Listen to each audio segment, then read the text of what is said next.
Hi all, welcome back to my channel. మీరు ఎంతమందికి పెసర గారెలు అంటే ఇష్టం? నాకైతే చాలా ఇష్టం. Okay, let's try it out. ముందు రోజు నైటే నేనైతే పెసలు నానబెట్టుకొని ఉంచుకున్నాను. వాటిని అర్లీ మార్నింగ్ నీట్గా మట్టి లేకుండా వాష్ చేసి పెట్టుకున్నాను. ఇక్కడ వాష్ చేసుకున్నాక వడబోసుకోండి. వడబోసుకోకపోతే అవి పెసర గారెలు కాస్త పెసర దోశలు అయిపోతాయి.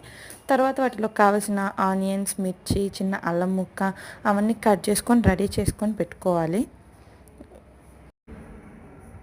తర్వాత వడబోసిన పప్పుని కొద్దిగా బరక్గా మిక్సీకి వేసుకోవాలి. మిక్సీ ఆర్ గ్రైండర్ ఎవరిష్టం వాళ్ళది, ఎవరి అవైలబిలిటీ వాళ్ళది.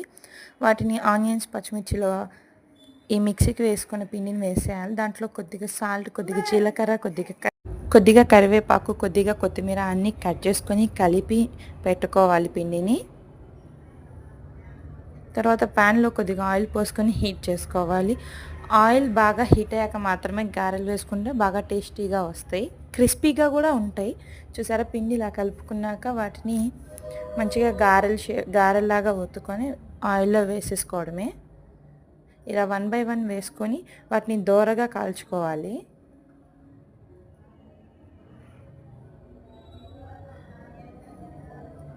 చూసారా, ఒక వాయికే 10-11 అలా గారెలు వస్తాయి. ఇలా మంచి గోల్డెన్ బ్రౌన్ కలర్లోకి వచ్చాక వాటిని తీసేసుకుంటే సరిపోతుంది. అంతే, టేస్టీ టేస్టీ పెసర గారెలు రెడీ. మీరు ఎంతమందికి పెసర గారెలు ఇష్టమో కామెంట్ చేయండి.